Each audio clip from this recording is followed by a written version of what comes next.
Hey guys, welcome to Calm History. Tonight we're slipping into something truly dreadful, Elizabethan England. Picture yourself waking up in a room with rush-covered floors, the scent of wood smoke, unwashed linens, and something faintly toothy. You stretch, yawn, and wince. One of your molars has gone bad again. Not surprising, really. There's no toothpaste here, no floss, and your last meal involved dried eel, sweetmeats soaked in vinegar, and ale that tastes faintly of iron. Hey, if you're enjoying these stories, I'd really appreciate a like or subscribe. I'm curious where you're listening from, so drop a comment with your location and what time it is there. Now find a cozy spot. Take a slow, deep breath, and let your body sink into comfort as we journey back in time together. Congratulations. Your reflection, if you had a mirror, would show gums receding like a tide and teeth the color of weak tea. But that's normal. In fact, by your age, let's call it 30, you're probably already missing several. Everyone is. Even Queen Elizabeth, with all her wealth and pouted dignity, wears a set of dentures that rattle like a drawer of loose coins. Life was not kind to your mouth, friend. And if you're hoping for a cheerful twist, well, you probably won't survive this smile makeover. So, before you get comfortable, take a moment to like the video and subscribe, but only if you genuinely enjoy what I do here. And hey, post your location and local time in the comments. I love seeing how far this sleepy little community reaches. Now dim the lights, maybe turn on a fan for that soft background hum, and let's ease into tonight's journey together. You're walking through a street in London, mud-slick, smoky, and filled with the clatter of wooden wheels and shouting vendors. The year is somewhere in the late 1500s. You duck as a chamber pot empties from an upper window, muttering a prayer to whatever saints care about head trauma. Your jaw aches. Everyone's jaw aches. Because here's the secret nobody tells you about Elizabethan life: your teeth are doomed from birth. Sure, some peasants eat rough bread and root vegetables and manage to hold on to their molars a bit longer. But the upper classes? They've got sugar now. Imported, expensive, and sprinkled on everything like fairy dust with consequences. It rots your smile from the inside out. Still, people can't get enough. The Queen herself is rumored to have blackened teeth, a badge of wealth, oddly enough. Historians still argue whether her dental decay was exaggerated for dramatic effect or truly that severe, but we do know this: dental hygiene, as a concept, barely existed. There are no toothbrushes as we know them. Maybe you've got a rag and some chalk powder. Maybe you rub your gums with crushed herbs or bread crumbs dipped in honey. One physician recommends boiling wine with rosemary and swishing it while reciting prayers. Another suggests scrubbing your mouth with ashes. Fun. And don't forget the cheery morning gargle, stale urine. That's not a joke. Aged human urine, known as lant, was used in everything from laundry to mouthwash. Why? Because of the ammonia content. Effective? Debatable. Disgusting? Unquestionable. You might be wondering, didn't they notice how awful everyone's breath was? Oh, they noticed. But body odor and bad breath were so normalized, people barely blinked. Courtiers masked it with pomanders, perfumed balls of spices carried around the neck. Think of it like an Elizabethan air freshener. That, or a warning signal. Still, when the teeth go, and they always go, you're left with few options. If you're lucky and rich, you buy yourself a nice set of dentures. If you're poor, you just gum your way through mutton and porridge until death claims you. And if you're somewhere in between? Well, you make do. There are tales of people tying false teeth in place with silk thread, or even securing them to healthy neighbors via a communal wooden bite plate. Dental socialism, if you will. And the pain? Oh, the pain. Without anesthetics, every extraction is an act of endurance. You sit on a stool, grip the chair, and hope the barber surgeon doesn't slip with his iron pliers. No rubber gloves. No sterilization.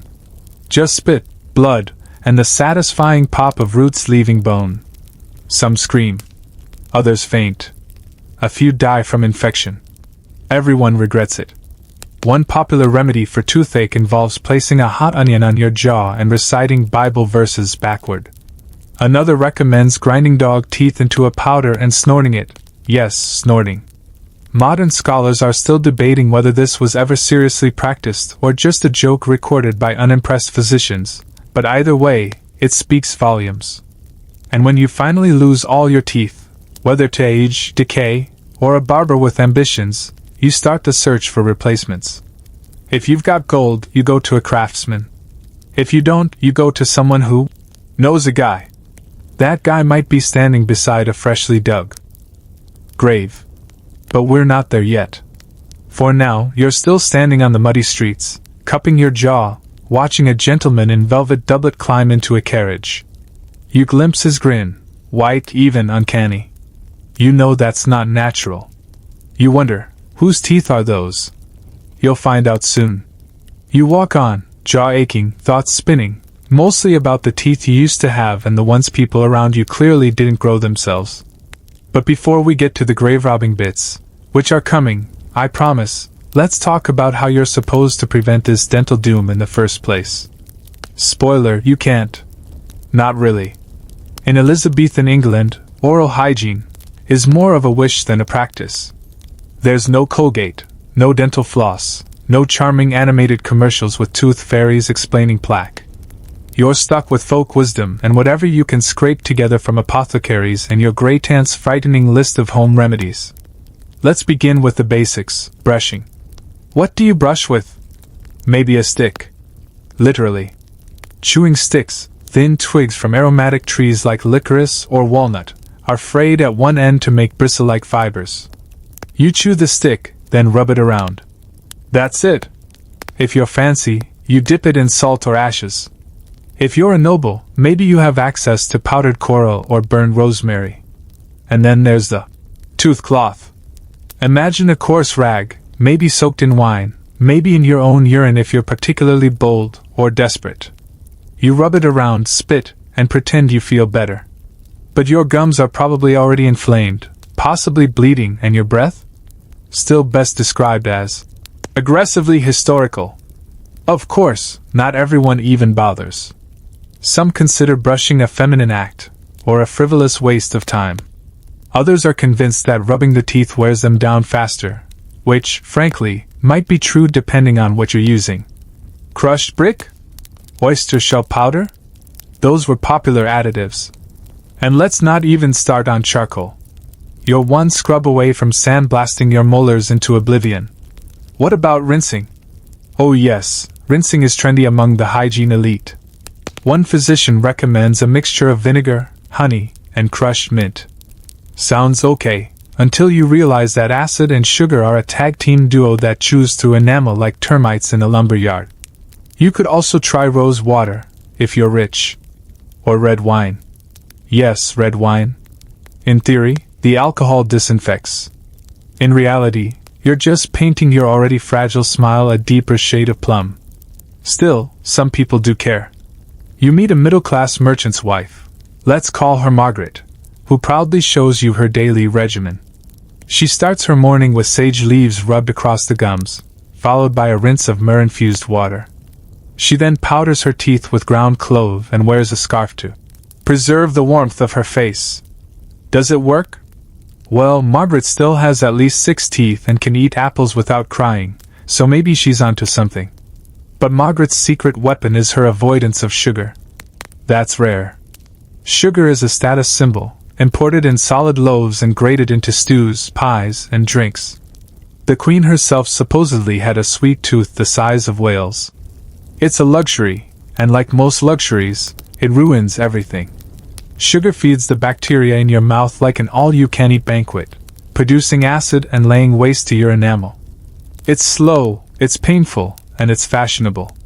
Historians still debate how widespread sugar consumption really was in the Elizabethan era. Some argue that only the ultra-rich indulged regularly, while others believe it trickled down through society faster than we thought, especially among city dwellers. What's clear is that sugar became the great social rotter. The more you had, the worse your teeth. But the blacker your smile, the richer you looked. Go figure. So what happens when the pain becomes unbearable? You go see a tooth drawer. Not a dentist. There's no formal dental profession yet, but a general-purpose fixer. Barbers are popular for this. Yes, the same people who trim beards and shave heads will also yank your molars. So will blacksmiths, apothecaries, and, if you're really unlucky, traveling mountebanks. These guys operate at fairs and festivals, putting on a show while wrenching someone's bicuspid out in full view of the crowd. There's always a drum. Always a crowd. And often, a scream. You sit in a wooden chair while the barber selects a tool that looks suspiciously like a meat hook. He might pour a bit of wine on your gums, maybe offer you a stick to bite down on. Then he pulls. Hard. Maybe the tooth comes out clean. Maybe it shatters. Either way, your face is now full of blood, and the crowd applauds. Afterward, you're lucky if you don't get an infection. Antibiotics? Not for another few hundred years. If your jaw swells, they might apply a poultice, made of mashed leeks, hot vinegar, or dog fat. Some recipes include powdered frog. Historians still argue whether these treatments had symbolic meaning or were just desperate guesses wrapped in tradition. Either way, they didn't help much. And then there are the quack remedies. One pamphlet from the late 1500s recommends this gem. Burn the head of a hedgehog to ash, mix with honey, and dab it upon the tooth with a raven feather. Why the hedgehog? Why the raven? Unclear. Maybe the animal kingdom was simply more willing than your neighbor. But if you're noble, or just well-connected, you have another option. You get dentures. Sort of. Imagine a row of human teeth lashed together with wire, mounted in a plate of ivory or bone. It's shaped, roughly, to fit your jaw. There's no suction, no adhesive. Just pressure and pain. Springs might hold the contraption in place, pressing it against your palate and jaw, but if you sneeze or laugh too hard, it could launch itself into your soup. It happens. Still, people wear them. They wear them to court, to dances, to public executions. Because looking toothless is undignified. Because power demands a smile, however haunted it may be. You pass a nobleman on the street, flushed, proud, sipping spiced wine through pursed lips. You notice his teeth. They're white. Too white. And they don't move quite right when he speaks. You watch his jaw twitch slightly. He presses his lips together. You know. He knows. But no one says a word. That's how it works. Hey guys. How's your day going? If it's been a great one, drop a number 1 in the comments to spread some positive energy. And if things haven't felt quite right, drop a number 2, because you're not alone. I'm here with you, walking this journey together, so that each moment ahead feels a little lighter, a little more peaceful. You follow the nobleman with the suspiciously perfect teeth as he disappears into a nearby hall, his jaw still clenched with the quiet dignity of a man trying not to sneeze his dental investment into the nearest servant's face. But now that you've seen it, those unnaturally smooth, to even chompers, you can't unsee it. And now you're curious. Where did he get them? You stop at a nearby apothecary. The place smells like a combination of mildew, dried lavender, and vague regret. Bottles line the walls, each labeled in spidery script: ground unicorn horn, actually narwhal, dried toad skin, and something worryingly just called essence. The man behind the counter is old, hunched, and only has 4 visible teeth. You asked him, casually, about artificial teeth. He nods and points upstairs. Not to heaven, unfortunately, just to the workroom of a man known locally as Master Clave, a so-called toothsmith. You climb. The stairs creak like a man's knees in November. At the top, you find a small, dim room. A fireplace smolders low. There's a table. A vise. Scraps of ivory wire, and there it is, a small cloth bag of teeth. Human teeth. Clave greets you with a grin that shows off his own handiwork. His upper row is pristine. His lower? Less so. One tooth appears to be made from carved bone. Another is suspiciously gold. But what grabs your eye is the bag. He opens it casually, like a man pulling out coins. They rattle when he pours them onto the table. You freeze. Some are large and yellowed. Some tiny, cracked, still with roots. A few look far too fresh. You ask him, cautiously, where he gets them. He shrugs. The usual places. You narrow your eyes. Graveyards? Another shrug. Sometimes. Or battlefield sweepers. Or when business is slow, the gallows. This is the part where you realize just how literal things are about to get. Because yes, your suspicions are correct. In Elizabethan England, there is a robust, if unspoken, trade in corpse teeth. They're called Waterloo teeth. In later centuries, but the idea goes back further. When people die, and they do often, there is always someone nearby who notices that the teeth are still good. Not everyone's, mind you. Poor diet and disease rot many sets before death. But the young, the recently hanged, the suddenly deceased, their teeth are prime merchandise. Historians still debate the scale of this practice in the Tudor era, but written records and anecdotal accounts make one thing certain: people were taking teeth from corpses, and dental professionals, if we can call them that, were buying. You see, dentures weren't made entirely from fake materials. That was expensive, difficult, and often uncomfortable. So the ideal solution, for those who could afford it, was a combination plate, ivory or carved bone base, fitted with actual human teeth lashed or pegged in place. A grotesque puzzle of someone else's smile. Clave shows you one he's working on. It's for a minor noblewoman who lost all her teeth during childbirth. The base is hippo ivory, carved to curve slightly. The teeth? They're from a recently deceased sailor. Healthy boy, Clave says cheerfully. Only drowned last week. You take a half step back. He polishes one of the molars with a rag dipped in vinegar and lye. You'd be amazed how well they fit. No two smiles the same, of course, but I make it work. He taps a tiny drill against the table. Little filing here, little chisel there. There's no anesthesia. No sterilization. And absolutely no consent. The irony, of course, is that dentures like these are considered elegant. A luxury. A sign of refinement.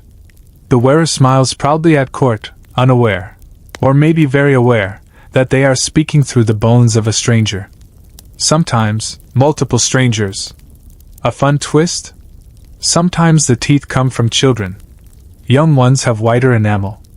But children's teeth don't fit adult jaws, so Clave usually saves those for repairs, filling in cracks, chipping corners, or blending old sets with fresh donations. It's like dental collage, if you're feeling generous. The ethics? Murky at best. Blatantly ghoulish at worst. And it's not just Clave. In towns across England, tooth traders show up after public executions, slipping coins to the local sexton in exchange for a few quick pulls. The hanged rarely complain. They have bigger problems. In fact, you soon learn there's a grim little rhyme passed around among children. Hangman swings, the toothman waits, with sack and pliers at the gates. It's a game. A chant. Like Ring Around the Rosie, only somehow even more disturbing. You ask Clave if people ever object. He chuckles. They object when it's their teeth being taken.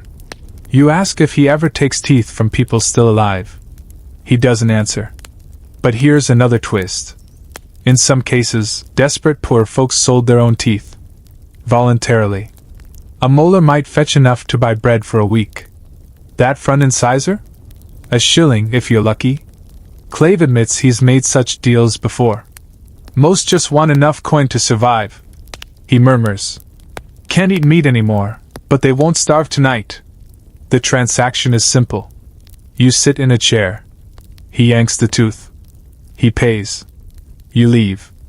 It's one of the only industries in Elizabethan life where you can literally sell a part of yourself for cash, and still walk away. So now you understand. The nobleman's eerie smile? It's someone else's story, wired into his own. Somewhere, a pauper gummed his last meal so that a lord might grin without shame. And as you leave Clave's shop, the bag of teeth still rattling softly in the background, you can't help but wonder, what happens if you die with good teeth? Well, we'll get to that in time. You leave Master Clave's workshop and step back into the streets of London, your thoughts curdling like old milk. It's one thing to joke about graveyard grins, but quite another to see a velvet noble smiling through a stranger's jaw. You keep walking, half expecting every person you pass to suddenly open their mouth and reveal someone else's dental resume. But here's the next layer of weird. These teeth aren't always gathered quietly in backrooms and dingy workshops. No, sometimes it's a full-blown public event. Welcome to the gallows. It's a misty morning just outside the city. The crowd is gathering. Some are here for justice, others for entertainment, and a few are here for teeth. You arrive just as the condemned is led up the steps. His hands are bound, his face pale, and his mouth immaculate. That's what the toothman sees first. He's not officially sanctioned, of course. He's just a man with a bag, a coin pouch, and a flexible sense of decency. When the trapdoor falls and the rope goes taut, there's a moment of silence. Then the body is cut down, and the real business begins. The executioner waves off the crowd as the toothman steps in. He works fast. A pair of iron pliers. A quick twist. Pop. Into the sack. Again. And again. One corpse. 24 teeth. It's a lucrative morning. Now imagine this happening regularly. Not just in London, but in towns all over England. Public executions draw crowds, and crowds draw opportunists. These resurrection men are the proto-dentistry suppliers of the realm, often competing with grave robbers and battlefield looters for the freshest inventory. Historians still argue whether these practices were organized or just loosely opportunistic. Was there an actual black market dental network? Or just a series of shady artisans filling gaps, literally, in high society? The truth probably lies somewhere in the middle, hidden behind soot-stained records and the whispered jokes of the time. You overhear one such joke as a man passes you on the road. Better to die toothless than wake up missing them. It's grim. But not inaccurate. Because even those laid to rest weren't always safe. If a burial site was near a road, or poorly guarded, it might be visited by night. Shovels. Lanterns. A sharp ear for patrols. They weren't after your jewelry. Just your molars. The most desirable were front teeth, clean, white, and symmetrical. Molars were harder to extract and rarely used unless absolutely needed. Sometimes the jawbone cracked during removal. It didn't matter. There were always more bodies. Occasionally, the toothmen didn't wait for the body to cool. It's been suggested in a few chilling anecdotes that the recently executed, still warm, still twitching, provided the easiest extractions. A fresh jaw was less brittle, the teeth easier to pry. These details aren't included in polite society records, but oral accounts, pun intended, linger in certain apprentice diaries and letters best left unpublished. And let's not forget the clergy. In theory, churches were supposed to protect the dead. Holy ground, consecrated soil. But even priests had limits. Many looked the other way. Some even sold access. A small bribe here. A favor there. After all, what harm could come from plucking a few teeth from a man already meeting his maker? You visit a small parish on the outskirts of town. The priest welcomes you with a shaky smile and a breath that could flatten basil. He's old, tired, and has seen too much. Over a cup of spiced ale, he tells you about the times they found open graves, jawbones scattered like dice. We started burying them deeper. He mutters. Didn't help. He confesses that once, just once, he took a coin from a man who promised only to pray over the dead. He later found that man in the churchyard, grinning as he dropped teeth into a pouch. He was humming a hymn, the priest says, looking away. Still had blood on his sleeves.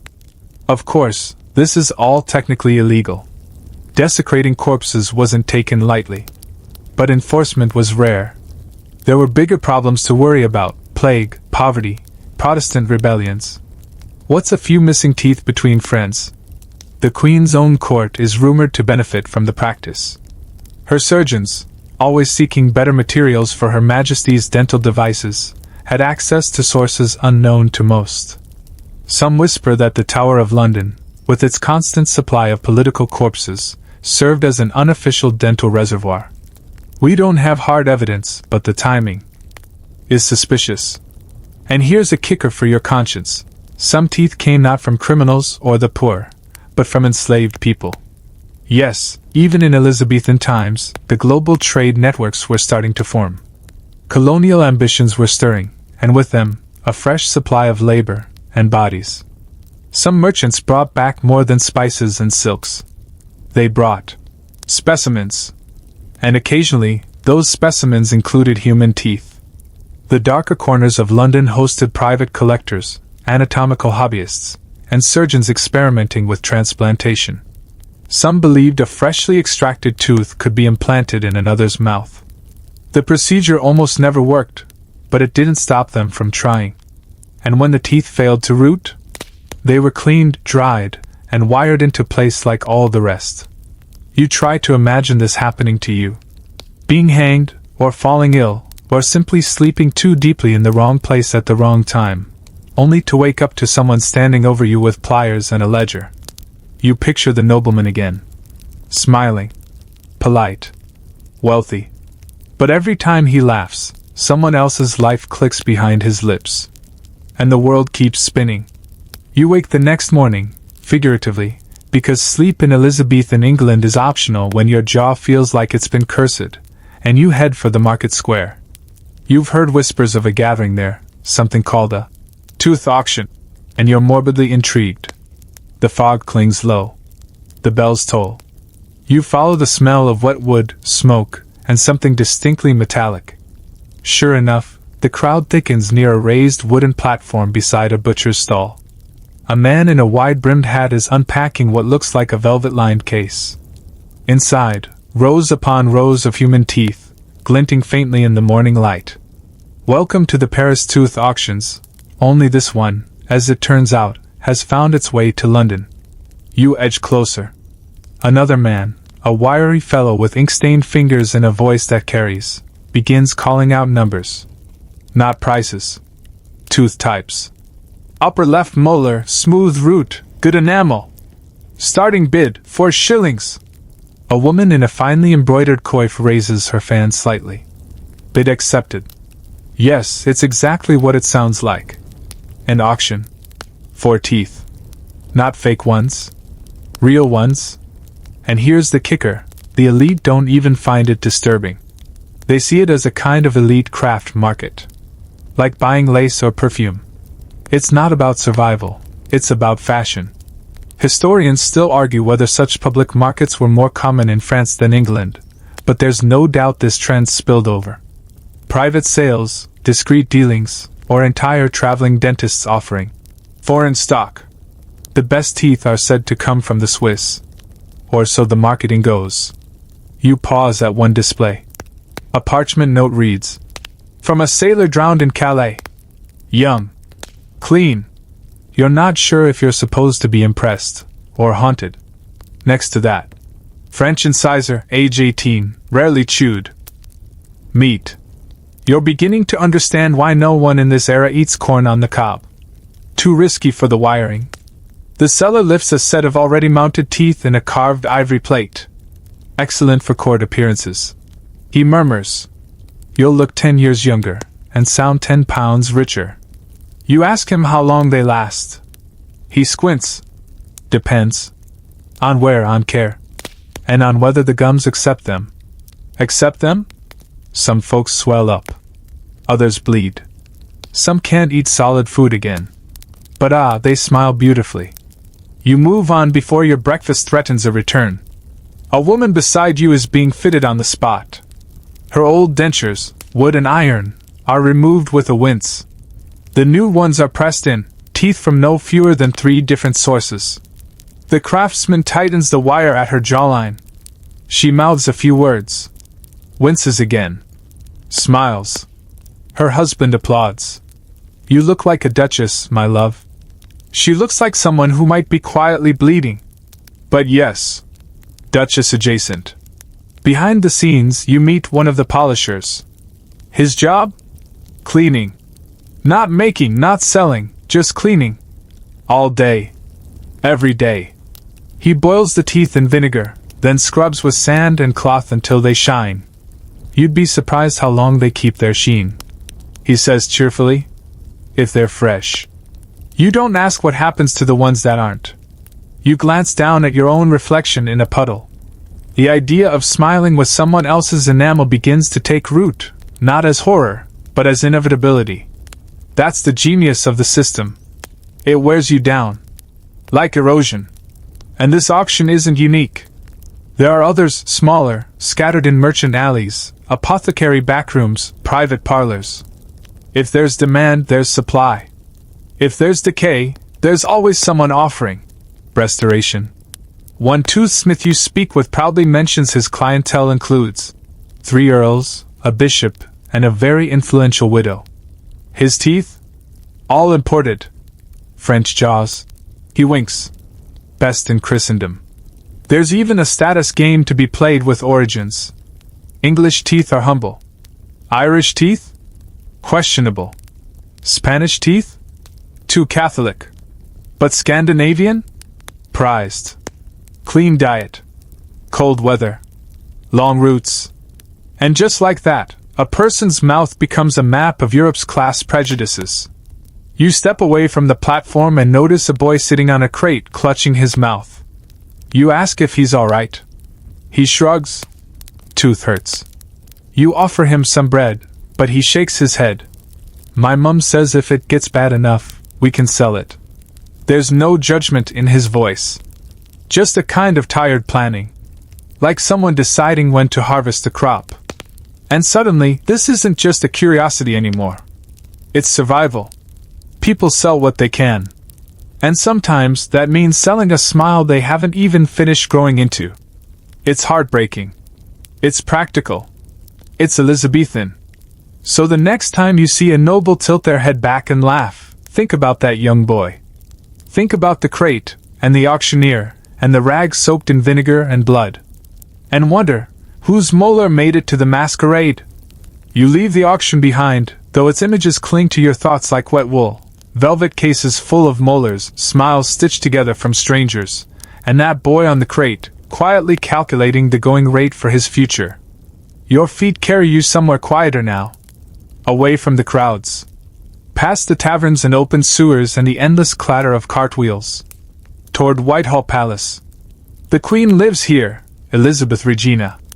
Glorious, terrifying, and according to most accounts, quite literally tight-lipped.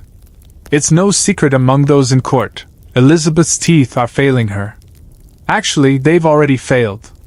Her diet, rich in sweets and roasted meats, has worn them down to nubs. And the sugar-paste breath mints she loves? They've only hastened the decline. There are moments, whispered about behind tapestries, when Her Majesty's breath is said to be of alarming potency. Still, no one dares mention it. You don't bring up the Queen's teeth. Not unless you want your next appointment to be with the Tower. But the rumors persist. You make your way through a side gate, mingling with tradesmen delivering bolts of silk and pewter dishes. You slip in unnoticed. The palace smells like beeswax, rosewater, and politics. Every footstep echoes off stone. In a small antechamber, you pause and eavesdrop. A physician speaks quietly with one of the Queen's ladies-in-waiting. She winces every time she bites. He mutters, "I've softened the venison, but it makes no difference." Is it the plate? I believe so. It's pressing the gums too tightly.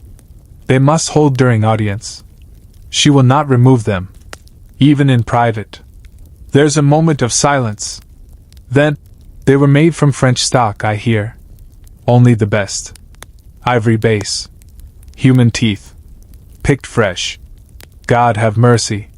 You step away before they notice you, the conversation already grafting itself into your memory like wire against jawbone. Later, in a quiet gallery, you spot a portrait of the Queen. Her face is powdered white, her expression serene. But you know, beneath that painted mouth lies a battlefield. An ivory rig anchored with pins, springs, and pain. You sit on a bench and close your eyes, imagining what it must be like to rule an empire while biting down on someone else's incisors. Historians still debate the exact nature of Elizabeth's dentures. Some argue they were carved from ivory and wholly artificial. Others insist that human teeth were fitted into her plates, like the common method of the time. The records are frustratingly vague, deliberately, no doubt. After all, a monarch must never seem fragile, especially not by the mouth. But anecdotal reports speak of her jaw growing thin, a facial collapse subtly masked by wigs and high collars. She spoke less as she aged, chose her words carefully. Or maybe it was simply the pain. There's a chilling kind of poetry to it. The most powerful woman in Europe, silenced, not by enemies or scandal, but by a set of teeth that never truly belonged to her. And then there's the matter of display. At court, smiling is strategic. You offer just enough to be warm, but not so much as to reveal the scaffolding within. Elizabeth was famously private about her appearance. Mirrors were removed from her presence in later years. Artists were warned to paint her not as she was, but as she must always appear, ageless, eternal, untouched by decay. Her teeth did not receive the same grace. A diplomat from Venice once noted, unflatteringly, that the Queen's speech was muffled by wear and old discomfort. Another foreign ambassador described her breath as fierce, though the word might have held double meaning. One court rumor claimed she used cloves, tucked into her cheek, not just for breath, but to numb the throbbing. Another insists she had her plate adjusted weekly, filed down and refitted as her gums changed shape. A permanent renovation, one might say. You imagine her seated in her chambers, the fire crackling, a surgeon kneeling at her feet with a bundle of wire and damp linen. She says nothing, only opens her mouth. He works quickly. No one speaks. And yet, despite all this, Elizabeth remains composed. Her voice, when she chooses to use it, is sharp, measured. And when she does smile, it freezes the room. Because here's the thing about power, it doesn't require comfort. It only requires the illusion of control. One day, a young maid tells you she saw the Queen's dentures removed briefly, just once. They sat on a porcelain dish beside the throne. She describes them with a kind of reverence. They were like bones wrapped in pearls, she whispers, but heavier, sadder, like something that belonged in a chapel, not a mouth. You nod. That tracks. And here's where things get even stranger. Some say the Queen's teeth were later buried in a private chapel. Others claim they were passed down through surgeons, collected like relics. One wild tale insists a courtier once kissed her hand and brushed against her plate, dislodging it slightly. He was never seen again. These are stories, of course. But all stories grow from somewhere. What we do know is that Elizabeth's struggle with dental pain was lifelong. Her portraits were carefully managed. Her presence? Carefully preserved. But the truth sat just behind her lips, an architecture of suffering, sewn together from strangers, bone, and expectation. You leave the palace quietly, back into the fog. And now, every time you see her face carved into coin, or painted in gallery frames, you think of the clove between cheek and gum. The hiss of springs tightening in the silence of court. And you wonder, did she ever smile just for herself? The fog hasn't lifted, but your thoughts have settled, just enough to let curiosity lead you on. You've seen the backrooms, the auctions, the palaces. Now it's time to meet the so-called elite material of the denture world. No, not gold. Not porcelain. Not even human. Ivory. Specifically, hippopotamus ivory. Yes, you heard that right. In a world where molars were yanked from corpses and gums were packed with the dental equivalent of barbed wire, some folks, those with money and ambition, preferred to chew with the tusks of large, aquatic herbivores. It sounds absurd. It is absurd. But also strangely logical. Hippo ivory is denser and less porous than elephant ivory. Less prone to yellowing. Less prone to cracking. In theory, the perfect substance for carving false teeth. You find yourself in a workshop just off Paternoster Row. The sign reads, D. Creole, bone, ivory, and inlay. The inside smells like beeswax and boiled glue. Shavings of bone litter the floor like fallen petals. At a long table, a man in thick spectacles carves a thin plate of ivory with a blade no larger than a quill. He greets you politely, offers a seat. "We get the ivory from Portugal," he explains, "though the beasts come from Africa. Shot by traders. Tusk sent. Here. We carve, we smooth." Then, he lifts a small set of upper teeth, delicate and ghostly. "We polish until they shine like moonlight. They're beautiful. They're also deeply unsettling." He admits that the work is difficult. One crack in the ivory and it's ruined. It must be boiled first, then cooled slowly. Like tempering steel. He's proud of the finish. Feels smoother than bone. Warmer than porcelain. But then he frowns. Still clacks too loudly when worn by the thin-jawed. Echoes when they speak. That's a problem, apparently, denture acoustics. The wrong set can make your consonants whistle or your vowels buzz. One lady allegedly lost her entire dinner party after a single sentence sent her teeth clattering into her wine goblet. Historians still debate how common hippo ivory dentures really were. Were they reserved strictly for the elite, or did the middle classes start affording them through back channels and black market dental brokers? Some journals suggest a surprising number of clients, especially in France, demanded them by name. Others insist it was a fleeting fashion, driven more by vanity than functionality. Either way, Creole has plenty of customers. He shows you a ledger. Most names are written in careful Latin script, many with titled flourishes. Some are nobles. Others actors. One, a physician. He pulls teeth all day, Creole says, and needed something to smile with. You run your fingers over one of the half-finished plates. The detail is exquisite. Grooves, ridges, a tiny imperfection carved to mimic natural wear. And yet, something doesn't feel quite right. Maybe it's the fact that this used to be a living creature's tusk. Maybe it's that these are made to imitate deathless smiles in a world full of aching mouths. And then Creole says something that stops you cold. Would you like to see one that's been used? He opens a drawer. Inside is a denture plate stained faintly at the base, its edges gnawed slightly by age and wear. The teeth are cracked. One is missing entirely. This, he says, belonged to a poet. Loved his wine. Hated carrots. You ask why he keeps it. He shrugs. Reminds me we're all fragile. There's something unspoken in the way he closes the drawer. Something about vanity.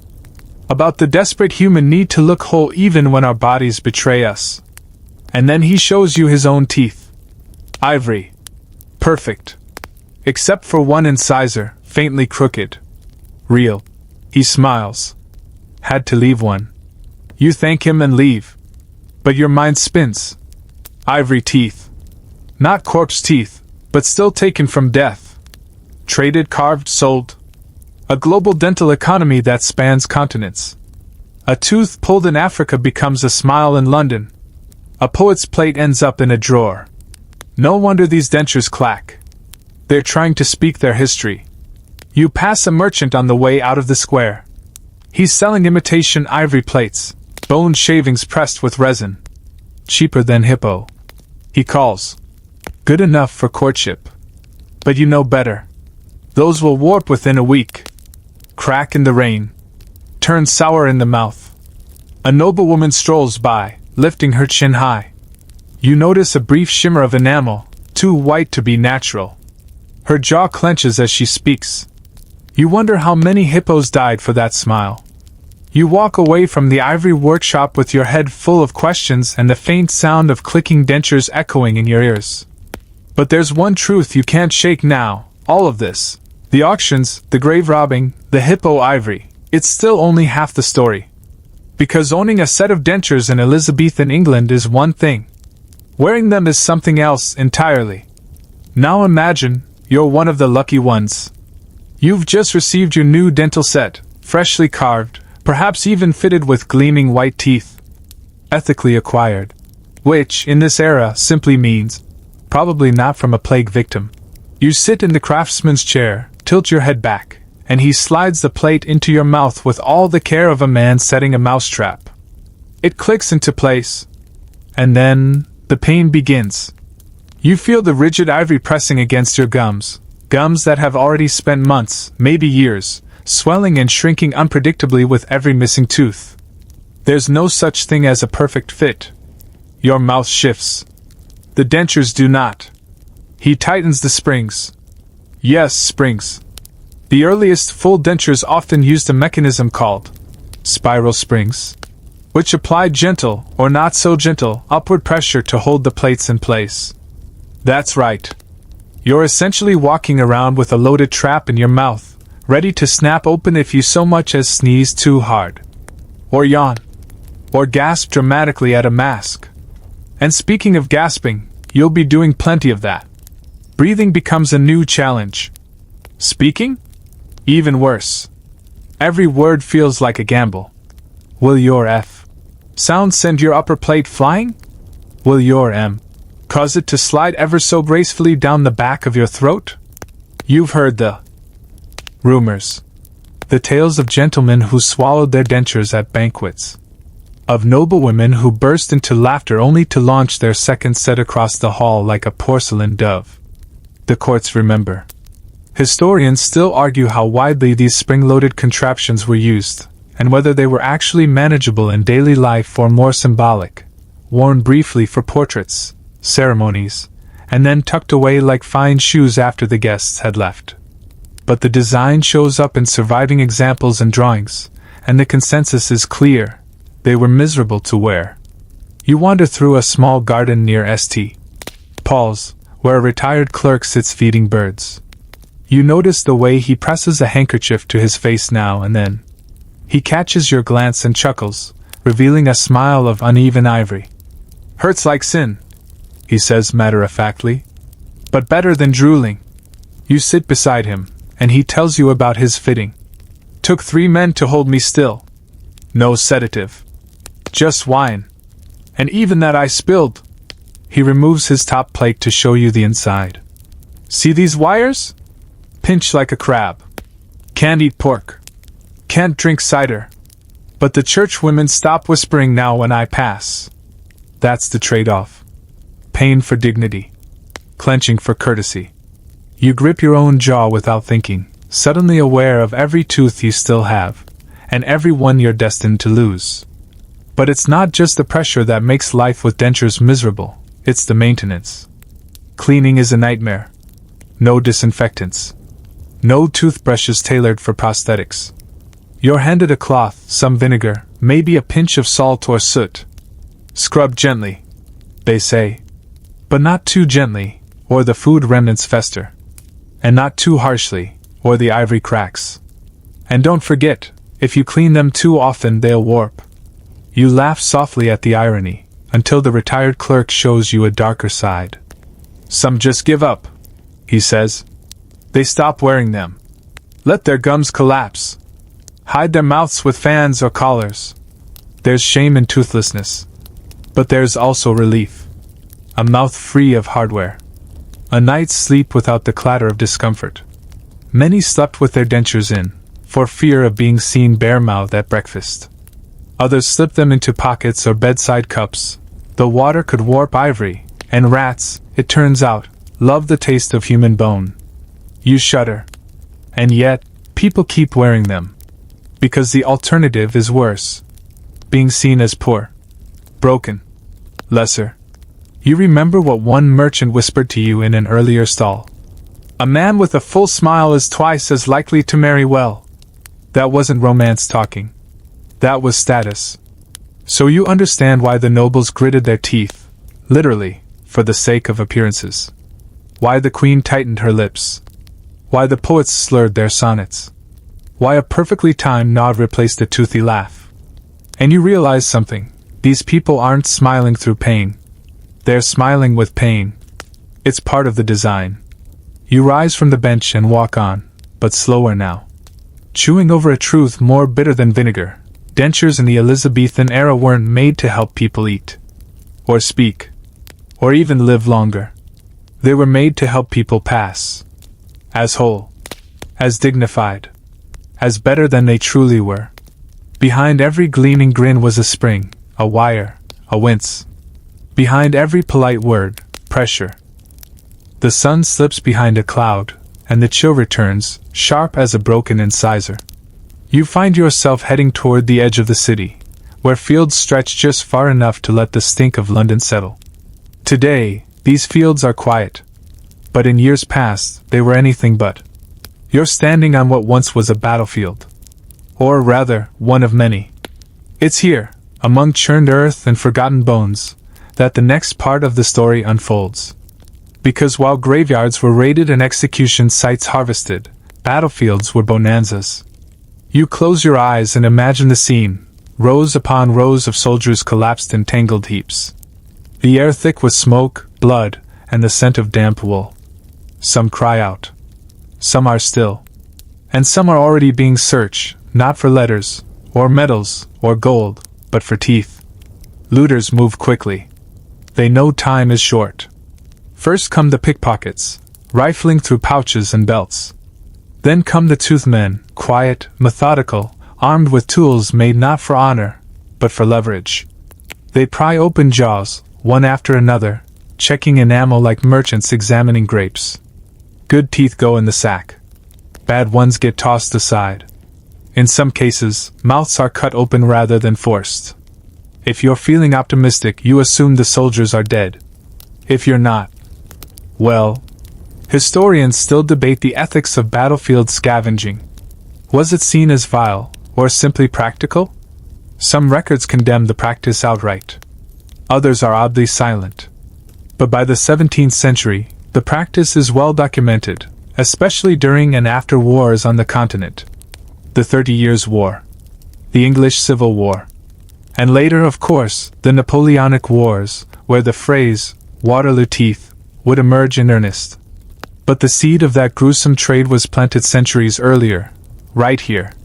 You meet a woman named Elizabeth, sitting by the roadside, threading beads into cloth. Her hands are rough, her fingers blackened with dye. She tells you her brother was a scavenger. He didn't fight, she says plainly. He followed.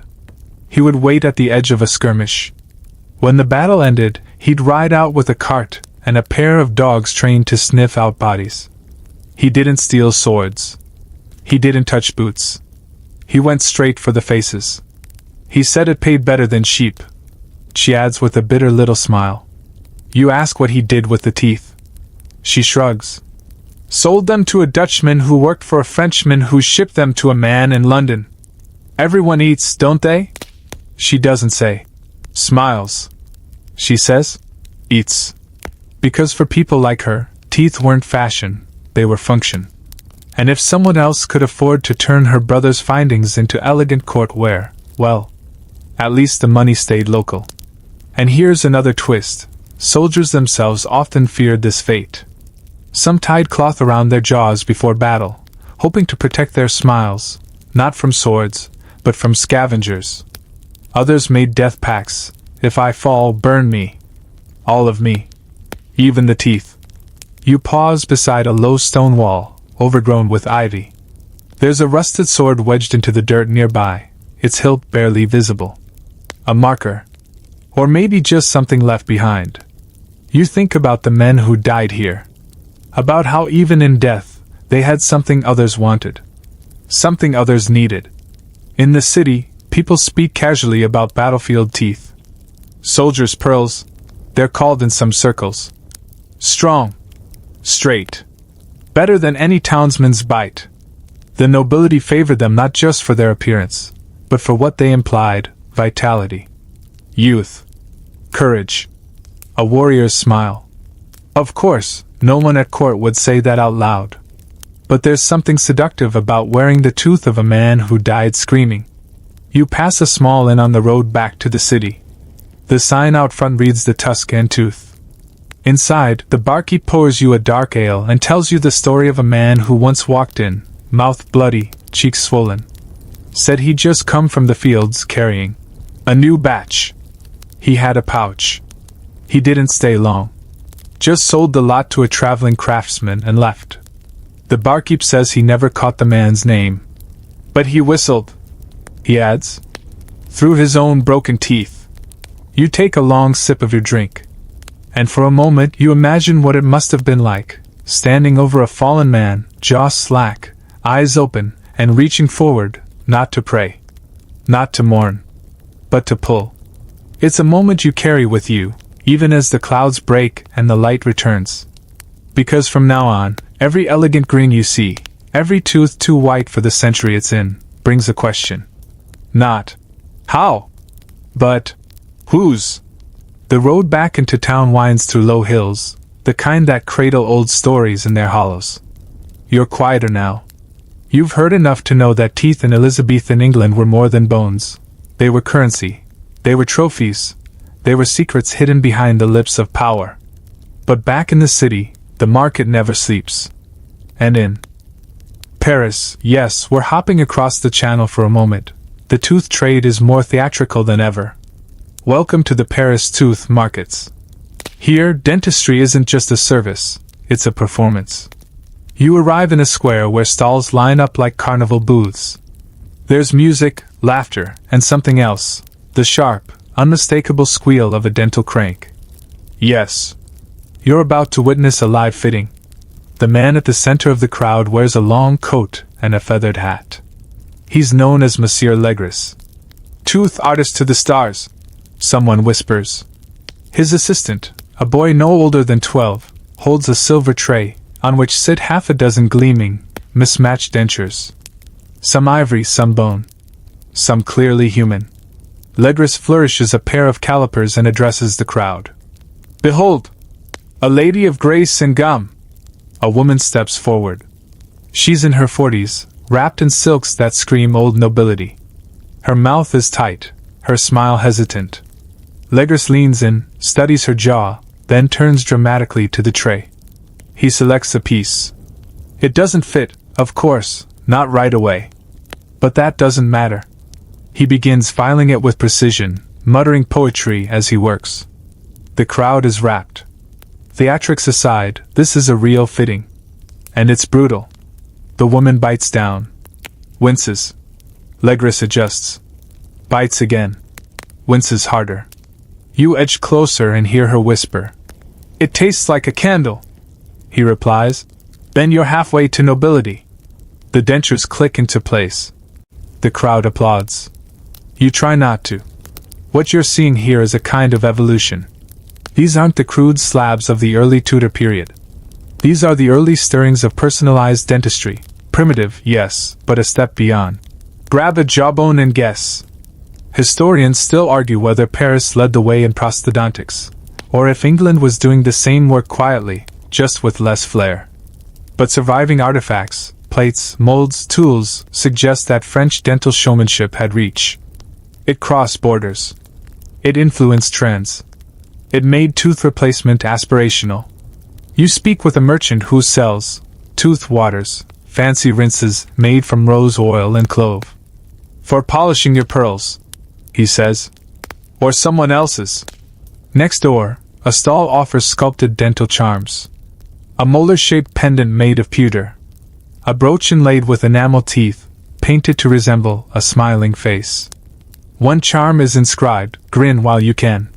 You think about that a lot. Nearby, a young boy sells raw teeth from a pouch at his belt.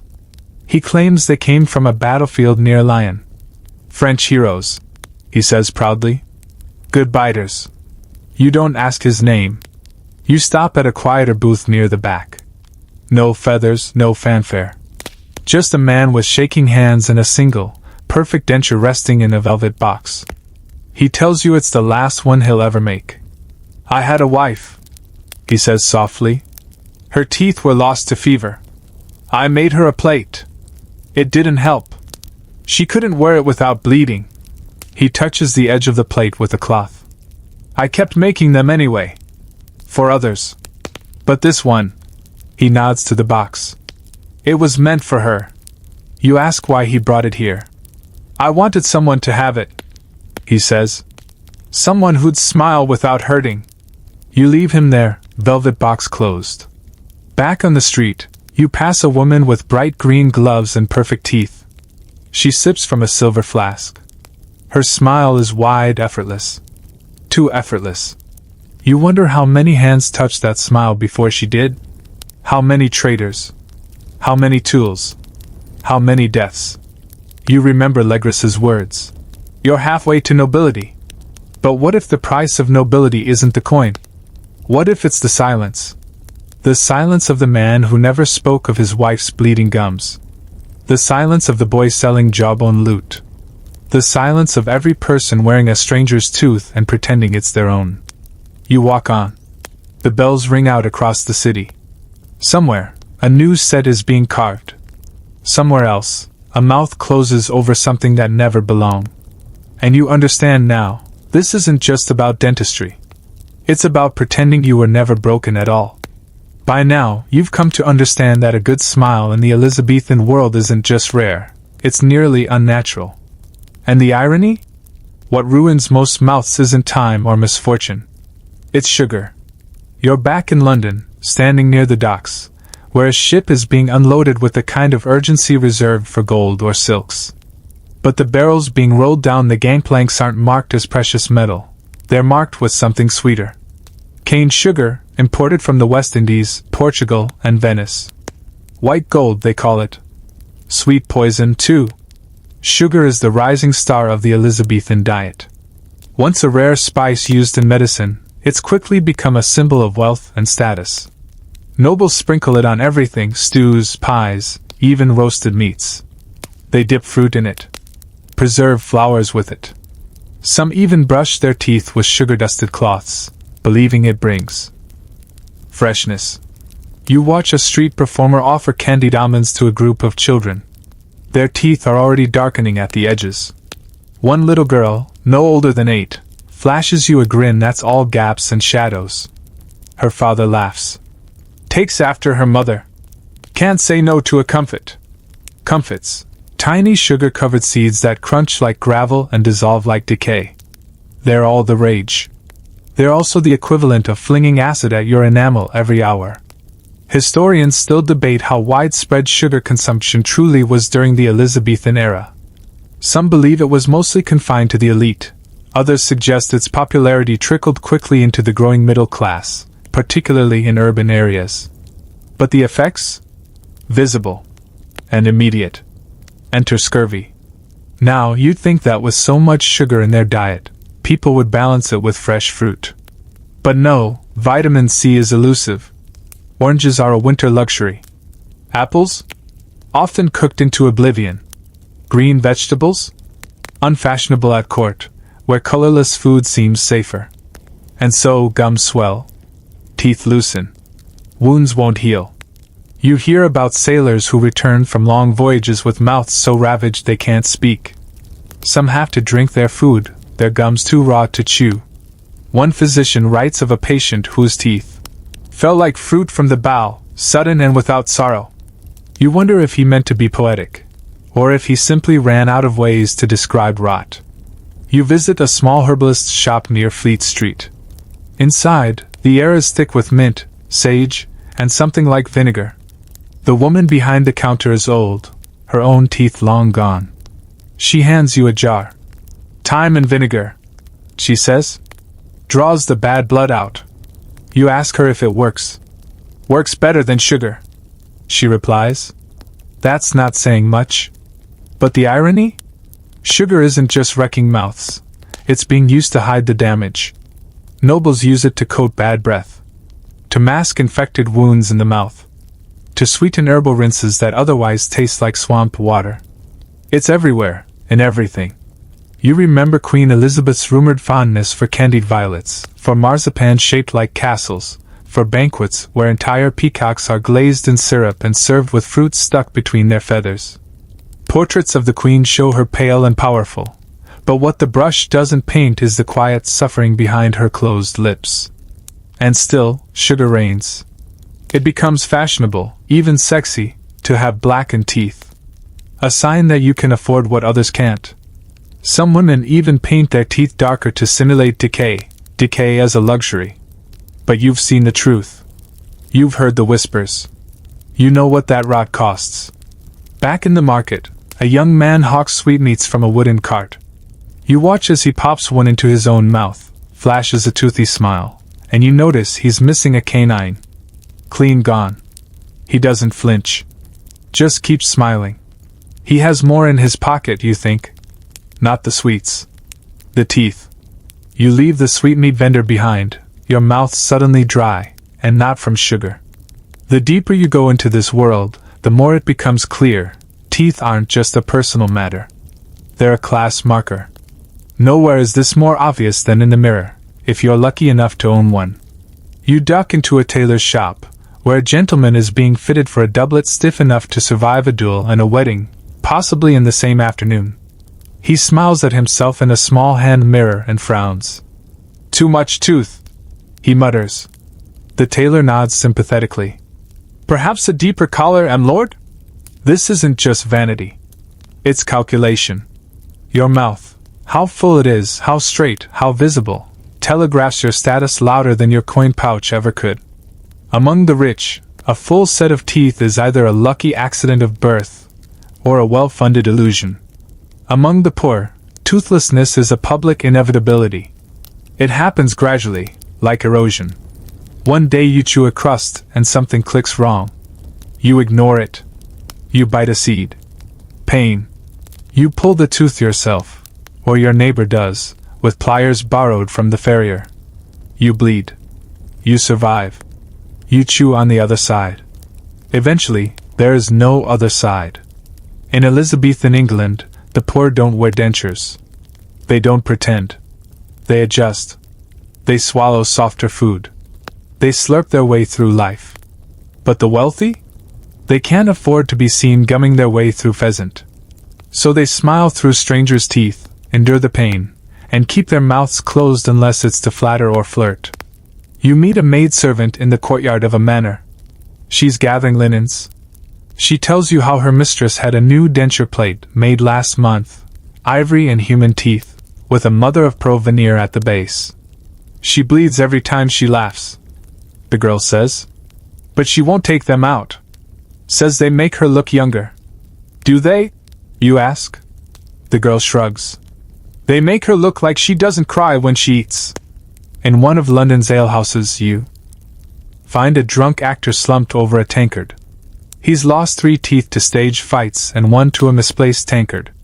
He used to wear a half-plate on stage, he says, but it clicked during his monologues. The audience laughed at Hamlet. He mutters. That's not supposed to happen. He stopped wearing it. You can act with missing teeth. He grins. You just can't court sponsors with them. Even playwrights understand the hierarchy. Shakespeare himself, yes, that Shakespeare, was known to reference dental issues with surprising frequency. Crooked smiles, blackened mouths. Teeth that chatter with age. Was it observation? Personal experience? Historians still debate. Some even speculate he wore a partial plate in his later years. Back on the street, you spot a beggar with a toothless grin so wide it feels defiant. He sings as he walks, a string of copper tokens jangling in a tin cup. You wonder if he once had teeth, or if he sold them for coin. Maybe he regrets it. Maybe not. Because here's the thing, in this world, dignity is often a costume. And smiles are stitched into that costume like embroidery, meant to be shown, not felt. You watch a merchant wipe his lips before entering a guild meeting. He checks his teeth in a hand mirror, adjusts a spring in his upper plate. He mutters, "Don't let it pop this time." He walks in grinning. His rival, older, sharper, waits inside with an unspoken smile. One that doesn't quite reach his eyes. You can tell he still has most of his own teeth. That's why he talks louder. You begin to notice the code everywhere. A servant who covers her mouth when speaking? Likely has no upper row. A gentleman who smiles only with his lips? Probably hiding a rattletrap of wire and wax. A merchant who chews slowly, carefully? Has something too expensive to risk. And a peasant who smiles with missing teeth? He has nothing to prove. You pass a church where children are filing out from catechism. One boy pulls a tooth from his pocket, shows it to another proudly. "It came out clean!" he beams. They trade stories of wiggled molars, aching jaws, and what the priest said about not complaining. "Better to lose it young," one girl offers. "That way, when they grow in bad, you're already used to it." You nod. That tracks. For the poor, losing teeth is a lesson in resilience. For the rich, it's a lesson in denial. And for everyone in between, it's a balancing act, between pain and appearance, between hunger and pride. You remember the noblewoman with pearl-trimmed dentures, her bleeding gums hidden behind a fan. You remember the actor who gave up his plate to reclaim his lines. You remember the beggar who sings toothless, but loud. And somewhere inside, you realize, the most honest smile in this world might be the one that's incomplete. The day winds down with the long, soft hush of twilight settling over the city. You find yourself walking along the banks of the Thames, where the smell of low tide mixes with chimney smoke and roasting chestnuts. It's peaceful, for a moment. But your thoughts won't let up. You're thinking about those teeth again. Not the ones being bought or sold, but what happens after, when they're handed off to the artisans. The middlemen. The strange, skilled hands that turn scattered bones into wearable smiles. Welcome to the hidden trade of dental polishing. You duck into a small, smoky workshop off Lime Street. A narrow building with warped floors and a ceiling low enough to force even the rats to stoop. Inside, 3 men are bent over benches under the glow of oil lamps. One works with wire. Another with needles. But the one you're here for is using a cloth and a rasp on what looks, at first glance, like a string of pearls. They're not pearls. They're teeth. He doesn't flinch when you step in. Just gestures toward a stool. "These came from Holland," he says without looking up. "Young woman. Drowned." You blink. He dips a brush into something thick and white, bone ash mixed with vinegar, and scrubs delicately at a bicuspid. "She still had sap on her tongue," he adds. "Sailed with fruit. Apricots, I think." You realize he's not being macabre, he's being precise. In this profession, origin matters. You watch as he moves from tooth to tooth, inspecting each under a small magnifying lens. Those with cracks go into a different pile. Those with roots too short, into another. Each one judged not just by shape, but by color, density, and mouth feel. You ask him about that term. He shrugs. "Some teeth are soft. You feel it when you wear them. They bounce. Others, they settle. Like stone." He taps one on the table. The sound is oddly musical. Then he picks up a tiny, needle-thin blade and begins scraping residue from the inside of the tooth's crown. It's meticulous work, gentler than dentistry, but just as intimate. And here's where it gets even weirder. He lifts a shallow dish filled with lemon slices soaked in salt water. "To bleach them," he explains. "Sunshine and citrus. Let them sit a day or 2. Evens the tone. You stare. These are not methods from medical journals. These are passed-down tricks, secrets learned in dark rooms and whispered behind benches. Some borrowed from apothecaries, others from butchers. You ask him if the teeth ever smell. He nods. Sometimes they come with rot. You boil those and lie. Then wine. Then soak in clove oil. Still. He waves a hand. Some stains don't leave. That's when you cover with chalk dust or... He opens a drawer. You peer in. Inside are half a dozen tiny enamel veneers, paper-thin slivers made from ground porcelain, glued in place with beeswax and powdered bone. They aren't durable, but they make the wearer look rich. Temporary, he says. But most smiles are. Historians still debate how widespread the practice of bleaching or covering teeth was, but references to lemon oil, chalk whitening, and even painted enamel appear in a few medical texts of the era, suggesting at least some artisans weren't content with just cleaning. They wanted to transform. You ask him where the teeth go after this. To the binders, he says. I clean. They assemble. He opens another drawer. Inside, a velvet tray of polished, sorted teeth. Incisors to the left. Canines in the middle. Molars stained but serviceable, to the right. Each one labeled in ink. Hungarian, infant, rotten, stabilized, noble, pos. Spanish. You pick one up and feel how light it is. How? Human. What happens? You ask slowly. If someone recognizes a tooth? He looks at you. Then, no one ever does. And that's the point, isn't it? By the time these teeth reach the mouth of a noble, they've been bleached, scraped, shaped, and filed. Their stories scrubbed away. No more sap. No more bone rot. No more battlefield mud. Just gleam. You thank him and step back out into the dusk. The air feels different now. Heavier. Across the street, a woman smiles at you. Her teeth flash pale in the fading light. Beautiful. Even. But all you can see are citrus slices. Vinegar bowls. Drawer labels. You nod politely and keep walking. Because the truth is, in Elizabethan England, your smile is never just yours. It's someone else's work. Someone else's suffering. Someone else's story, buffed to a shine. And most days, no one asks where it came from. They just admire the glow.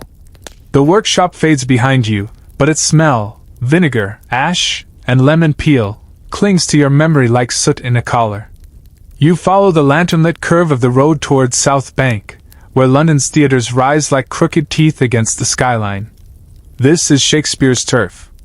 Not the polished courtly kind, but the spitting, stomping, clapping, shoulder-to-shoulder world of groundlings and sonneteers. Tonight the play is Macbeth. A tragedy, naturally. But your mind's not on witches or daggers. It's on dentures, and what happens when you try to perform poetry with a mouth full of ivory and wire. You slide into a shadowed spot near the stage and observe. The lead actor, Lord Carlin, you learn, steps into the light. His voice is round, practiced. But there's a faint whistle beneath his consonants. His jaw moves stiffly, like a door on the wrong hinge. And then it happens. He says murder, and his top plate clicks. It's subtle. The audience laughs, unsure if it's part of the act. Carlin blinks. Pauses. Bites down harder. You imagine the springs coiling inside his mouth, holding on for dear dignity. The show goes on. Afterward, you catch up with him behind the theater. He's wiping sweat from his forehead with a monogrammed kerchief. His face is pale. His mouth clenched. You introduce yourself gently. He eyes you warily, then sighs. You heard it, didn't you? You nod. He takes out his dentures, right there, in the shadows. They're stained at the edges, ivory chipped like a cracked chalice. Second set this season. He mutters. First one shattered when I bit an apple off stage. He shows you a molar wrapped in cloth. Snapped clean. You ask if he's ever considered going without. He gives you a look. Have you ever tried reciting Othello with a whistle in your lisp? You haven't. Exactly. Here in the world of the stage, teeth are more than functional. They're rhetorical. The theater is all about appearance, about control. A mouth full of jagged gaps doesn't command respect, even in costume. So actors do what nobles do, they suffer for their illusion. The glue used to hold temporary plates in place? Often a mix of tree resin and powdered bone. Tastes like dirt, he tells you. Stings worse. But it holds through an act. Barely. You meet a prop boy nearby, maybe 12. He's cleaning up discarded scripts and helping an actress out of her stiff collar. You ask him if he's ever seen teeth go flying. He nods. Twice. Once during Julius Caesar, when Brutus spat his monologue and lost an incisor. Another time in The Tempest, when Ariel's ethereal smile launched itself into the orchestra pit. They clapped anyway. He says. Thought it was magic. You laugh. But not hard. Your jaw aches in sympathy. There's something raw about it. These performers who craft every word, every movement, but are betrayed by the very thing they rely on to speak. Their own mouths.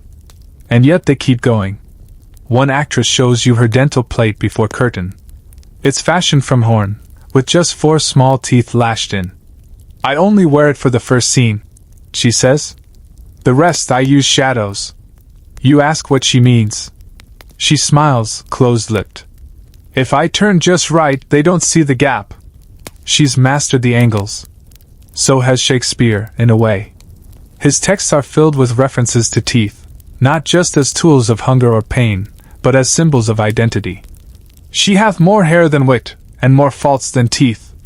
One character jests. Another laments. There was a star danced, and under that was I born. Spoken with joy. And likely through gritted gums. Historians still debate whether Shakespeare himself had dental problems. There's little direct evidence. But if he didn't wear dentures, he certainly wrote like someone who'd seen plenty of them. You leave the theater late, the voices of the actors echoing behind you. They laugh now, wine flowing, stage paint smudging into smiles. But even in joy, their jaws move carefully. No sudden laughs. No harsh consonants. Only grace. And practice. And when the curtain falls, the teeth come out. You wake with the dawn, or at least the grey approximation of it that leaks through London's everdamp sky, and make your way toward Cheapside. But today, you're not following merchants or nobles. Today, you're chasing whispers. Because as unsettling as the world of corpse teeth, battlefield scavenging, and ivory springs might be, rumor is the true rot between the molars of Elizabethan life. And no rumor is juicier than the strange, desperate theories about how to cure toothaches without pulling a thing. You stop by a stall covered in little brown bottles and unlabeled jars. The vendor, a man with fingernails stained the color of weak tea, leans in close. Tooth pain? He asks, as if you'd confessed it in a dream. Before you can answer, he's pressing a vial into your palm. Spider oil, he whispers. 3 drops beneath the tongue. Must be a black-legged one. Gathered before sunrise. You hand it back. Gently. You pass a midwife's cottage where a cluster of older women share stories over scraps of dried lavender and honeyed barley cakes. One of them tells you, with total conviction, that if you catch a frog before it jumps, wrap it in cloth, and whisper your pain into its ear, the ache will pass. You nod solemnly, as if this is perfectly reasonable. Another recommends sleeping with a tooth from a cat buried under your bed. But only if the cat died on a Tuesday. And then there's the traveling preacher with a cart full of holy tinctures. His favorite? A concoction of rosemary and powdered fish bones, blessed under the light of a blood moon. Wards off demons in the jaw, he says. You ask if it helps. I haven't screamed in months, he replies. These are more than folk remedies. They're acts of hope. Tiny, strange rebellions against the grinding certainty of pain. Because not everyone can afford to lose a tooth, and not everyone survives when they do. You sit beside a washerwoman at the edge of the Thames. She rubs her jaw and tells you she hasn't chewed meat in 2 winters. She keeps a lump of beeswax tucked in her cheek to block the wind. Helps when the cold sets into the roots, she says. Better than praying. You ask what she does when it gets worse. Drink. Simple. Effective. Desperate.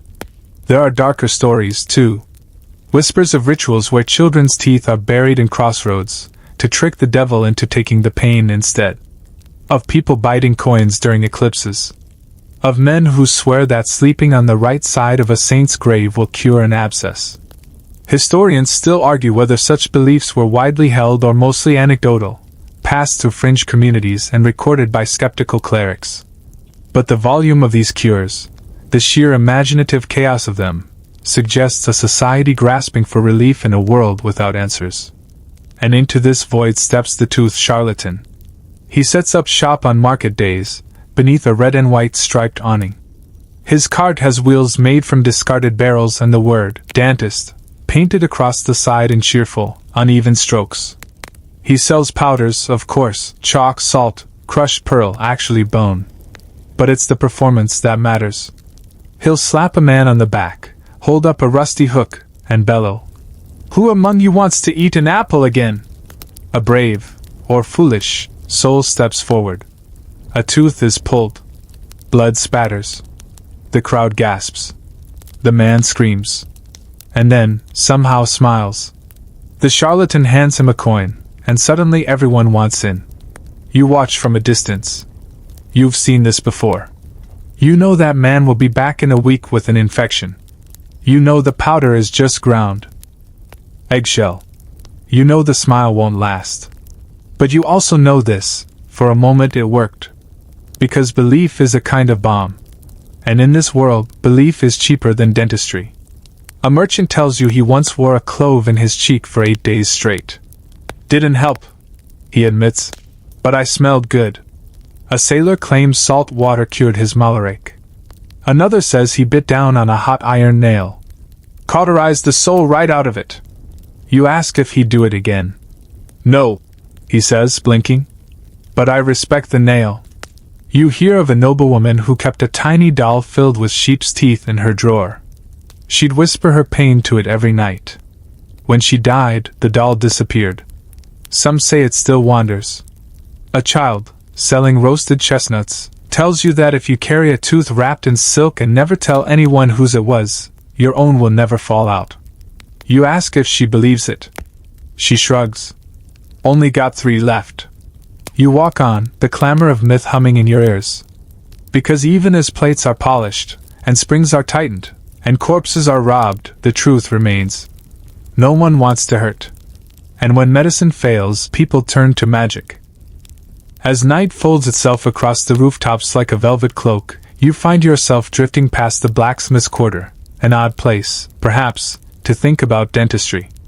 But that's the thing about Elizabethan England, nothing is too odd to be true. Tonight, we're here to talk about one of the most persistent, and most stubborn, myths of dental history. Wooden teeth. No, not George Washington. Not yet. That myth lives in the future. But even here, centuries earlier, the idea of wooden teeth surfaces like a splinter in the gums of truth. You stop outside a smithy where a set of strange tools glint in the firelight. Among the horseshoes and hinges, you spot something different: small clamps, fine saws, and a delicate iron drill that doesn't belong near anything hooked. The blacksmith steps out, wiping his hands on his apron. Looking for hinges? He asks. Looking for wooden teeth. He snorts. Aye. We all are. And just like that, the myth is alive. He leads you inside, past bellows and anvils, to a workbench tucked behind a wall of soot. There it sits, a crude jaw made of elm, hollowed and carved with surprising precision. There are teeth nailed into the upper row. Human?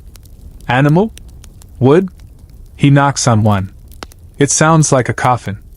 Trial piece, he says. Never wore well. Swelled in the rain. Splintered if you laugh too hard. You nod. So people actually tried it? He shrugs. Some did. Desperate folk. Or craftsmen with too much time and too many planks. Here's the truth. Wood was used sometimes, as a last resort or a foundational plate. Not for full dentures, not reliably. But in pieces. Mixed with wire, leather, and yes, sometimes bone. It was cheap. It was available. And it was terrible. You sit on a barrel as he explains the process. Thin slices were soaked in oil, carved to match a mouth someone could only imagine. No molds. Just guesses.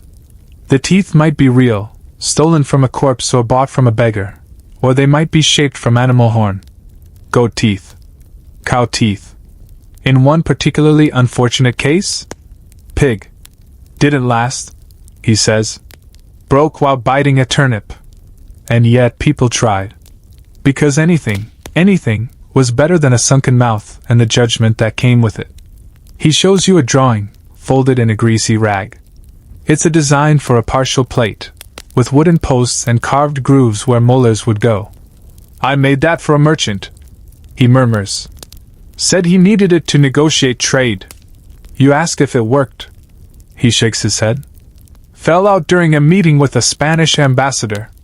Rolled off the table. The deal died. He chuckles, but it's the kind of laugh that tastes of regret. Historians still argue about the prevalence of wood in dental construction. Most evidence suggests it was rare, even ridiculed, more of a folk solution than a practiced craft. In Japan, centuries later, full sets of wooden dentures would become more common. But here in England, it was a curious dead end. But the myth remains. The image of someone chewing with planks in their mouth persists in paintings, tavern tales, and cheap pamphlets. You thumb through one such pamphlet later that evening. It's called The Grin of Oak, and it tells the story of a man who builds his own teeth from ship timber and whale bone, then sails to Denmark to marry a noblewoman. It ends poorly. But the idea is there, a wooden mouth, a constructed identity, a man built on artifice. You pass a puppet show where a wooden figure bounces across the tiny stage, smacking its jaw with every word. The children laugh. One yells, "He sounds like Uncle!" A woman next to you mutters, "Uncle does have wood teeth." You're not sure if she's joking. At an inn later that night, you sip cider beside a man with a strange, tight way of speaking. He sets his tankard down with both hands. You ask how long he's worn them. 6 months, he replies. Pine. Bad choice. He grimaces. Tastes like chimney dust. Splinters like a birch switch. But it holds my face up. And there it is. The truth beneath the myth. Wooden teeth weren't about chewing, or speaking, or even smiling. They were about structure, about resistance to collapse. Because when the mouth caves in, the face follows. And with it, respectability, authority, even the simple dignity of being seen. So yes, some tried wood. Not because it worked, but because it was better than being hollow. The firelight from the blacksmith's forge fades behind you, but its warmth lingers, like the faint ache of a tooth pulled long ago, but never quite forgotten. Tonight, you're headed toward a different kind of intimacy, the kind no forge or file can prepare you for. Tonight, you're thinking about kissing. Not the noble kind. Not courtly hand-grazing and soft poetry under moonlight. No, we're talking about actual, mouth-to-mouth, breath-and-blood kissing, in a world where most people's mouths are war zones, and every smile is a gamble. Let's set the scene. You're standing in the alley behind a tavern where two young lovers part ways, hands still clasped, foreheads touching. One leans in, slowly, sweetly, and the other hesitates. Not from fear of being seen. From fear of being smelled. It's not romantic, but it's real. Because in Elizabethan England, romance is an act of bravery, especially if either party has their original teeth. Let's talk breath first. Dental hygiene being what it is, half vinegar, half wishful thinking, most people walk around with what could politely be called robust oral presence. Garlic, pickled fish, ale, sugar rot, and the tang of bleeding gums mixed into a perfume that could drop a small cow. Enter the love token, the pomander. A perfumed ball of ambergris, cloves, and crushed herbs, worn on a chain around the neck. Useful? Debatable. Symbolic? Absolutely. You wore it to seem sweet. You hoped it didn't make things worse. And when a kiss finally comes, tentative, awkward, a dance of shadows and intention, you press your lips together and hope nothing shifts. Because many Elizabethans are kissing with dental prosthetics that are, to put it mildly, precariously balanced. Springs and wires are all well and good when sitting still in court. But tilt the jaw wrong, bite a little too enthusiastically, and something gives. You speak with a tailor's apprentice who tells you, with the quiet dignity of someone who's lived through it, that he once kissed a girl in a grain loft only for his top denture to pop free and land in her lap. She screamed, he says, then laughed, then screamed again. You ask if they married? She married someone with real teeth. There are, of course, workarounds. You meet a widow who explains she never kisses with her mouth. Hands, she says, lifting one with gentle pride. Cheeks, but never lips. Not after 1582. You don't ask what happened in 1582. And yet, despite the awkward mechanics and ever-present risk of a mid-kiss dental collapse, people still fall in love. Still court. Still find ways to grin, even if the grin is borrowed. At a dance hall near Smithfield, you observe a couple swaying to the strum of a lute. The man, broad-shouldered and blushing, leans close to whisper something into his partner's ear. She laughs, and her hand goes instinctively to her mouth. You catch a glimpse of something smooth and slightly off-color beneath her lip. She sees you watching. Smiles anyway. That's courage. Historians still debate how deeply dentures affected interpersonal relationships during the period. There's little written record of romantic etiquette around false teeth, but diaries and letters reveal plenty of coded references to clacking jaws, ghost smiles, and even borrowed love bites. A popular play from the late 1500s features a suitor who woos a widow only to discover her dentures mid-feast. His reaction? Terror at first, then admiration. Because even then, wearing a smile was an act of vulnerability. Back on the street, you pass a small bookshop where a pamphlet catches your eye. The Noble Art of Courting Without Offending the Nose. Inside, tips on clove chewing, breath masks, and holding your breath at crucial moments. You also find a love poem written by an anonymous gentleman to his dearest one of golden gum. He writes, "Though thy bite be not thine own, and thy jaw clicks not alone, still I kiss thee bone to bone, for in thy smile I see home." Not Shakespeare, but honest. And so, in this strange world of polished teeth and hidden gaps, kisses still happen. Carefully. Softly. With one hand near the mouth and one eye on the exit. You picture Elizabeth herself, queen, icon, wearer of someone else's smile, granting a rare favor to a court favorite. Did she press lips? Or just let the gesture hover, delicate and distant? You'll never know. But you do know this. Even behind the most dazzling smile, someone's jaw still aches.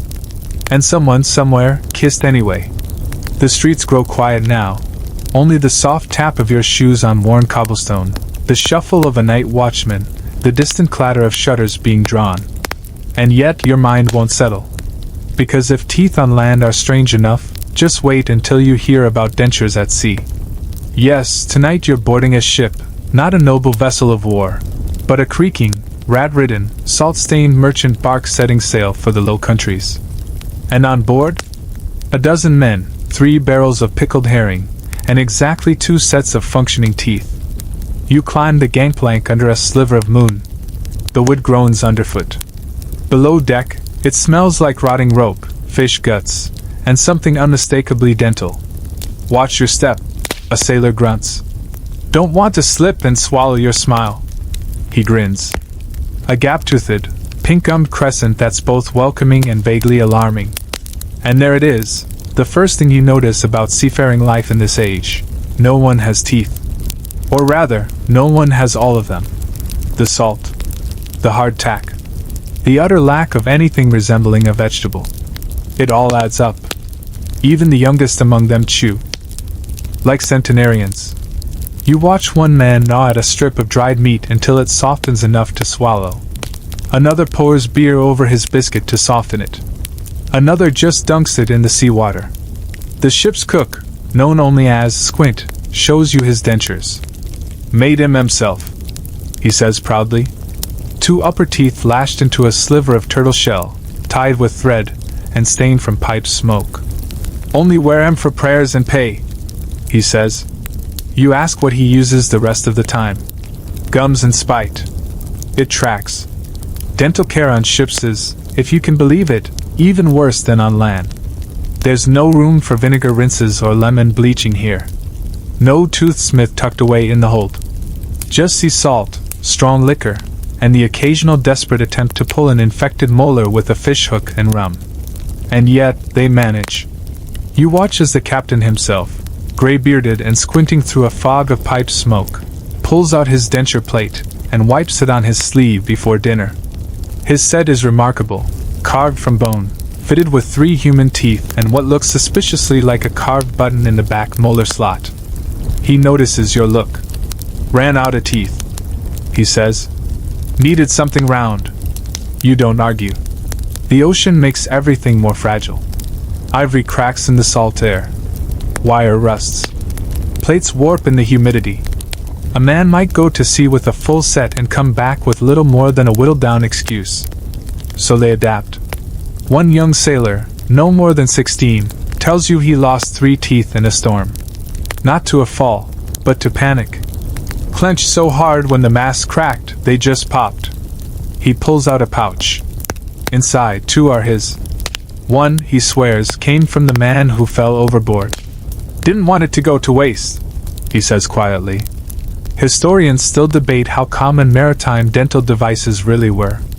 Some argue that most sailors made do with crude partials, or nothing at all. Others point to ship manifests listing bone saws and tooth keys as evidence that at least some effort was made to manage oral disaster. But one thing is certain, no one at sea expected to smile without consequences. The jokes tell you everything. What's worse than losing a tooth? Finding it in your soup. Or, what do you call a sailor with all his teeth? A liar. Back above deck, a sailor named Cobbs plays a wheezing tune on a lute. He sings of a girl back home who loved me even when I whistled. And everyone laughs. But not too hard. That could loosen something. Later that night, someone drops a plate during the evening meal. It lands with a clack. A few men freeze, instinctively checking their mouths. One curses. Another sighs in relief. A third carefully pats his pocket, where his top row is safely stashed in a rag. You start to understand the rhythm of it all. Eat. Remove. Talk.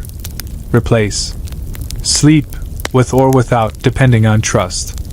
You find the captain again, standing at the prow. The sea wind flaps his coat. He doesn't smile. He doesn't need to. He simply says, "A man ain't himself without his teeth." But at sea, you learn to be someone else.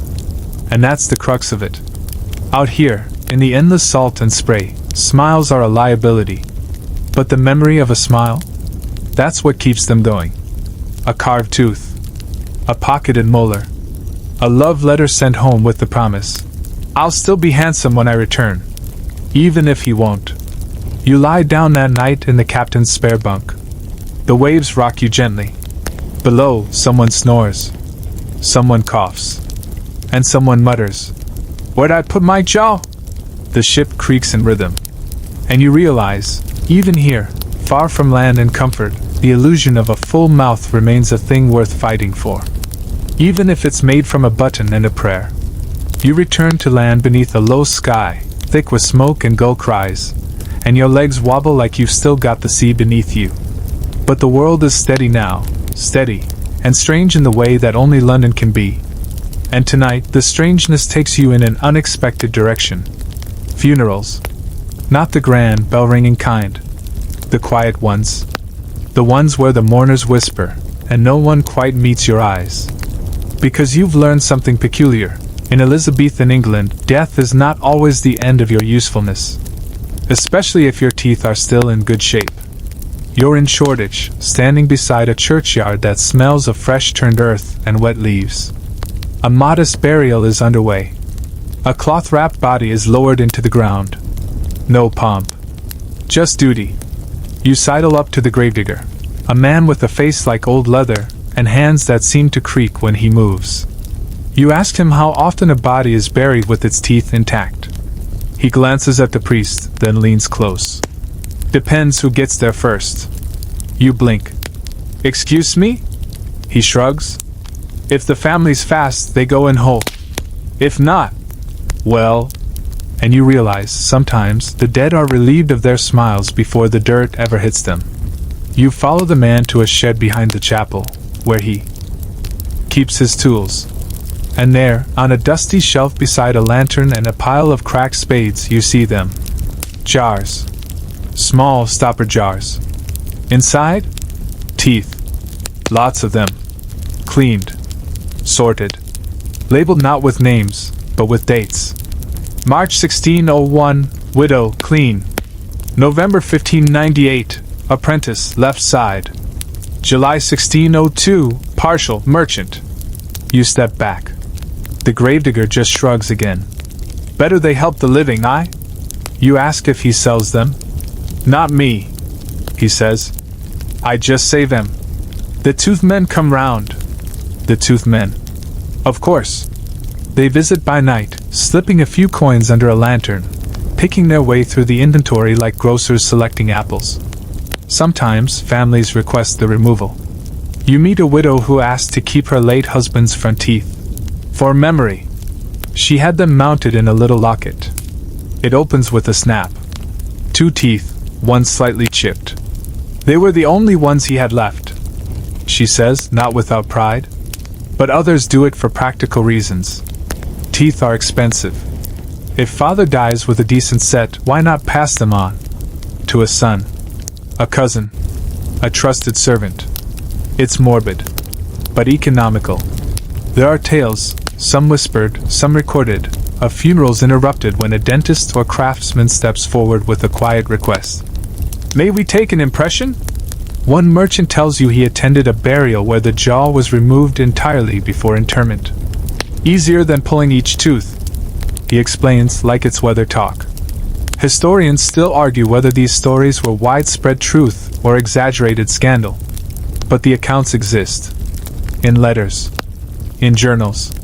In quiet marginalia scrawled beside prayer notes. You meet a stonecutter who used to moonlight as a tooth liberator. He'd visit wake houses after dark, disguised as a mourner.